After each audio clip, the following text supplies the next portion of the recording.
दोस्तों, आज की इस वीडियो में मैं आपको अश्वत्थामा से जुड़ी एक ऐसी घटना को बताऊंगा जिसे सुनने के बाद आपके भी रोंगटे खड़े हो जाएंगे। हाँ, मैं उसी अश्वत्थामा की बात कर रहा हूँ जो कौरवों और पांडवों के गुरु द्रोणाचार्य के पुत्र थे, जिसे भगवान श्री कृष्ण ने पृथ्वी पर भटकते रहने का एक श्राप दे दिया था। तब से लेकर आज तक अश्वत्थामा पृथ्वी पर ही भटक रहा है। माना जाता है कि अश्वत्थामा आज भी जीवित है और उसे मध्य प्रदेश के एक किले में देखे जाने का दावा भी किया जाता है। और एक ऐसे ही रूह कपा देने वाली घटना 5 जनवरी 2022 को भी घटी थी। ये घटना एक ऐसे आदमी के साथ घटी थी जो बहुत ही सीधे साधे तरीके से अपना जीवन व्यतीत करता था।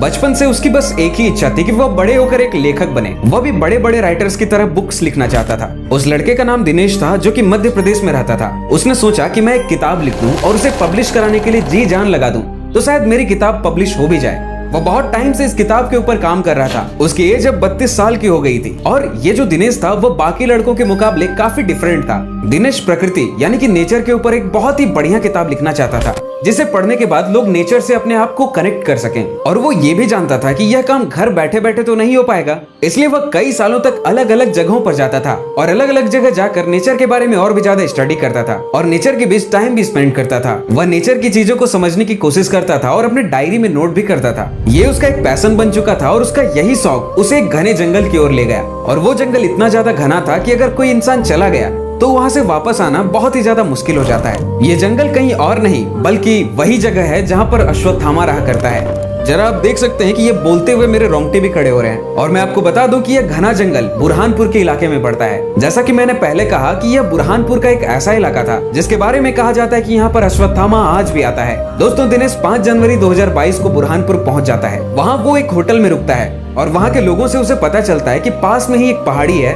जिसके आसपास जंगल ही जंगल है और प्रकृति है। वो अपने साथ एक हैंडबैग, डायरी और एक पेन लेकर निकल पड़ता है अपने सफर पर। कुछ देर बाद ही वह उस जंगल में पहुंच जाता है। वह धीरे धीरे आगे बढ़ता जाता है और कई सारी चीजों को भी देखता जाता है और उसे जो कुछ भी समझ आ रहा था वो अपनी डायरी में नोट करता जा रहा था। और अब वो अपने काम में और नेचर के साथ इतना ज्यादा मशगूल हो गया कि अब उसे पता ही नहीं चला कि कब दोपहर के 3 बज गए। उसे भूख भी लग गई थी, इसलिए दिनेश अपने डायरी और पेन को अपने हैंडबैग में डालता है और सोचता है कि छोड़ो, आज जो कुछ हुआ वो हुआ, अब मैं कल आऊंगा और यहीं से कंटिन्यू करूंगा। लेकिन दोस्तों, अब आप सोचिए कि उसके साथ क्या होगा। अब जैसे ही वो जाने के लिए पीछे घूमता है वैसे ही देखता है कि दूर तक घना जंगल है और वो घने जंगल में खो चुका है। चारों तरफ केवल पेड़ ही पेड़ और घना जंगल दिखाई दे रहा था। दिनेश काफी घबरा गया और उसे अब समझ नहीं आ रहा था कि वो यहाँ से बाहर कैसे निकले। अब धीरे धीरे शाम भी ढलता जा रहा था और उसकी घबराहट और तेज होने लगी। उसने मदद के लिए काफी चिल्लाया लेकिन फिर वो शांत हो गया क्योंकि वो सोचा कि इतने घने जंगल में अगर कोई जंगली जानवर उसके आवाज को सुन लेता है तो फिर वो तो काम से गया।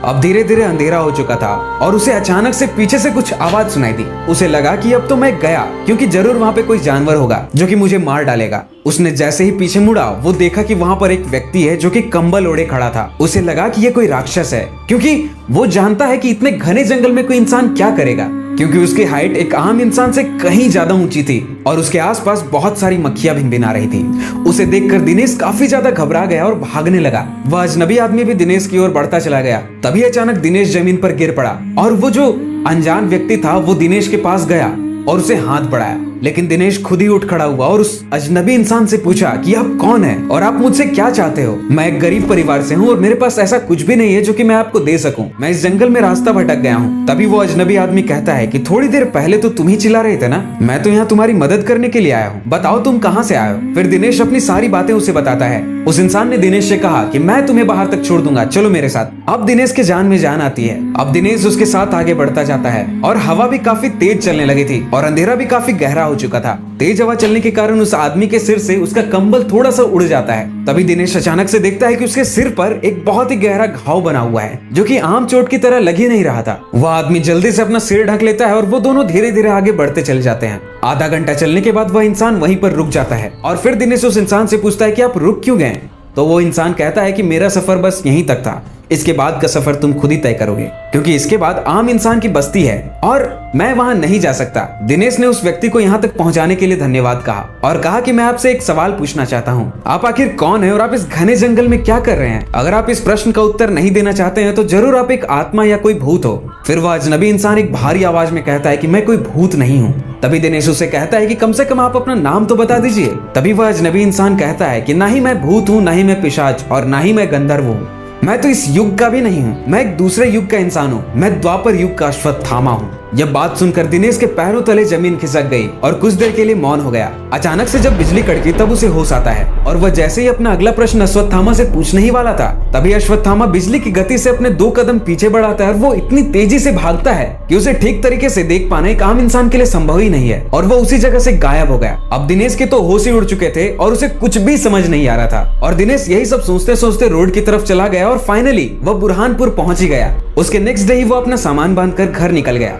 घर पहुंचते ही वो अपने परिवार वालों को ये सब घटना बताया, लेकिन किसी को भी उसके बात पर विश्वास ही नहीं हो रहा था। हर वक्त दिनेश के दिमाग में उस अजनबी इंसान की आवाज, उसकी हाइट, यही सब चलता रहता था। दिनेश धीरे धीरे अब लोगों से बात करना बंद कर दिया और अब वो सिर्फ अपने कमरे में ही रहता था। ऐसा लग रहा था मानो इस दुनिया में जन्म लेने का असली मकसद उसका पूरा हो गया और उसका ये जन्म सफल हो गया और अब उसे ऐसा लग रहा था कि अब इस दुनिया में कुछ रखा ही नहीं है और अब वो इस दुनिया के सारे मोह माया को त्याग कर चुका था। और फाइनली 2.5 महीने के बाद दिनेश की मौत हो गई। तो दोस्तों, इससे एक बात का तो साफ हो जाता है कि इस दुनिया में कई सारे ऐसे चीज हैं जिसे विज्ञान भी एक्सप्लेन नहीं कर सकता है और ऐसे एक्सप्लेन न कर पाने वाले चीजों को साइंस अंधविश्वास बता देता है, जबकि साइंस का काम अंधविश्वास बताना नहीं बल्कि उस चीज के बारे में रिसर्च करके लोगों को बताना होता है। और इस वीडियो को अपने दोस्तों और रिलेटिव्स के बीच इतना ज्यादा शेयर करें कि जो सनातन धर्म को अंधविश्वासी कहता है उसका आंख खुल जाए।